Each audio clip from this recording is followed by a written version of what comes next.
Your Honor, and may it please the Court, I am here to explain the reasons why PepsiCo should be allowed to have the judgment vacated. First and foremost, we are a just society, and justice is found when disputes are decided on their merits. PepsiCo has ample evidence to show, if given the opportunity, that the defendant's nearly 3-decade-old claim of stealing trade secrets is neither relevant to PepsiCo's contemporary product lines, nor is it deserving of a judgment that amounts to one of the largest this Court has ever seen. Federal Rule of Civil Procedure 61 allows for cases of default judgment to be set aside for a good cause, including mistake, inadvertence, surprise, or excusable neglect.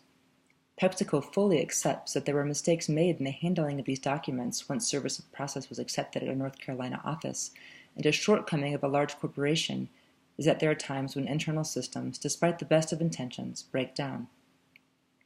The complaint was in no way intended to remain unanswered, as is surely obvious when one looks at the staggering sum that PepsiCo stands to lose on a case that it has ample evidence to prove no wrongdoing.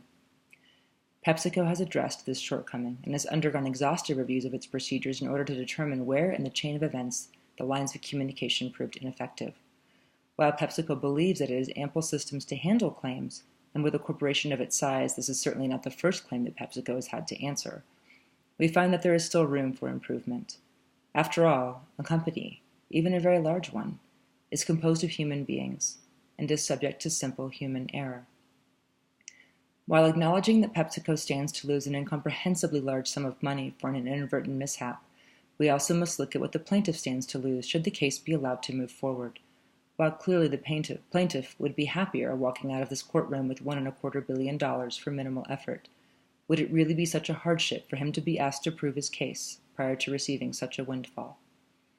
PepsiCo realizes that in being allowed to defend its case, it also puts itself at risk for judgment of an even larger sum, as well as taking up the time and talents of key employees, but that risk is warranted given PepsiCo's confidence in its ability to prove that the claim has no merit. What we learned from Rogers v. Hartford, another case in which default judgment was asked to be set aside, is that the trial court's discretion is given great weight in matters such as this. The trial judge's ability to understand the potential merits of a case, to grant an opportunity for justice, is heavily favored.